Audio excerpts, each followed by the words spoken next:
Baik, Assalamualaikum warahmatullahi wabarakatuh. Perkenalkan, nama saya Shalwa Fitria dengan NIM B1A1232515. Di sini saya akan menyelesaikan video mengenai mata kuliah Ekonomi Pembangunan 1 kelas A tentang perhitungan location quintile atau LQ. Didefinisikan,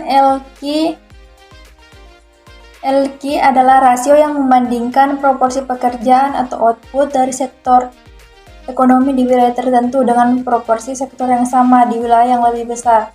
LQ digunakan untuk mengetahui seberapa besar tingkat spesialisasi sektor basis atau unggulan. Indikator yang digunakan yaitu tenaga kerja dan produk domestik regional bruto atau PDRB di suatu wilayah. Adapun rumus LQ, berikut LQ sama dengan XIJ, di mana XIJ itu adalah produk domestik regional bruto sektor I di Kabupaten J dibagi RFJ, yaitu total PDRB di Kabupaten J, dibagi XI. XI itu PDRB sektor I di level provinsi atau acuan Kabupaten J, dibagi RF, total PDRB di level provinsi atau acuan Kabupaten J. Untuk hasil LQ diinterpretasi jika LQ lebih besar dari 1, maka mengindikasikan dilakukannya ekspor produk pada sektor tersebut.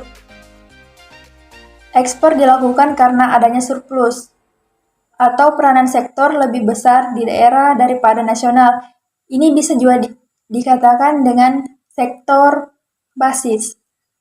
Jika LQ lebih kecil dari 1, mengindikasikan bahwa sektor tersebut perlu melakukan impor karena sektor tersebut belum mampu memenuhi kebutuhan daerah atau peranan sektor lebih kecil di daerah daripada nasional. Ini bisa disebut dengan sektor non-basis.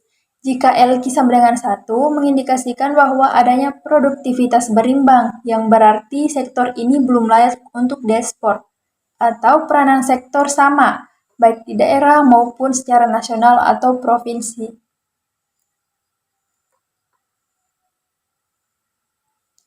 Baik, masuk di contoh soal yang pertama. Apakah sektor pertanian di suatu kota Kolaka merupakan sektor basis atau non-basis?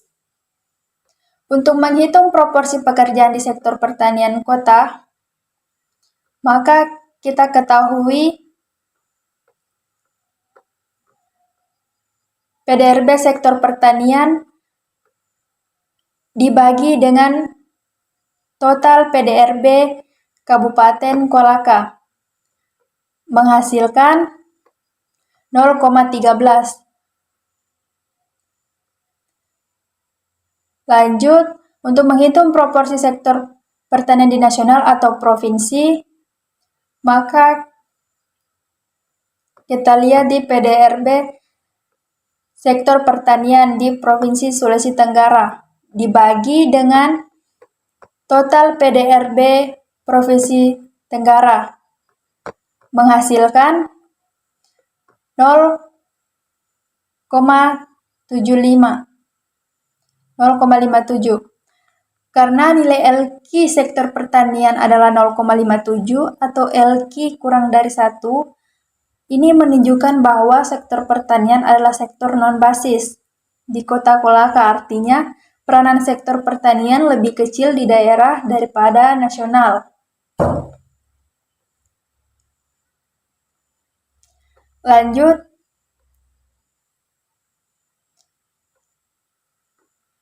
kita lihat di analisis LQ menggunakan Excel.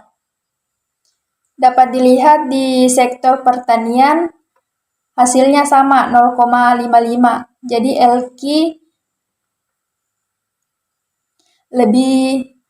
LQ kurang dari 1. Artinya non-basis.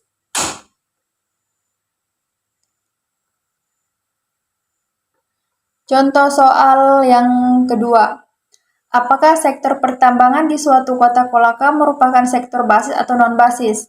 Mari kita lihat datanya. Untuk menghitung proporsi pekerjaan di sektor pertambangan kota, kita melihat tabel PDRB Kabupaten Kolaka di sektor pertambangan. Dibagi dengan total PDRB di Kabupaten Kolaka. Maka menghasilkan 0,54. Lanjut, untuk menghitung proporsi sektor pertambangan nasional atau di provinsi, kita lihat PDRB sektor pertambangan dibagi dengan total PDRB Provinsi Sulawesi Tenggara. Maka menghasilkan nilai 0,116. Jadi LQ sama dengan hasil dari proporsi pekerjaan di sektor pertambangan dibagi dengan sektor pertambangan di nasional atau provinsi menghasilkan 4,6. Karena nilai LQ sektor pertambangan adalah 4,6, LQ lebih dari 1, ini menunjukkan bahwa sektor pertambangan adalah sektor basis di kota Kolaka. Artinya, sektor pertambangan di kota ini lebih terkonsentrasi dibandingkan dengan tingkat nasional dan memiliki potensi ekspor atau menyuplai ke daerah lain. Bisa kita lihat dengan menggunakan analisis LQSL, hasil dari sektor pertambangan sama 4,66, hasilnya nilai LQ lebih dari 1, artinya dia sektor basis. Dan dilihat dari sektor-sektor yang lain, hasilnya nilai LQ-nya kurang dari 1, artinya non-basis. Bisa kita lihat tadi jika non-basis, LQ kurang dari 1, sektor tersebut perlu melakukan impor karena sektor tersebut belum mampu memenuhi kebutuhan daerah atau peranan sektor lebih kecil di daerah daripada nasional. Baik, mungkin itu saja penjelasan perhitungan LQ dari saya. Kurang dan lebihnya mohon dimaafkan. Saya akhiri dengan ucapan wabillahi taufiq wal hidayah. Wassalamualaikum warahmatullahi wabarakatuh. Terima kasih.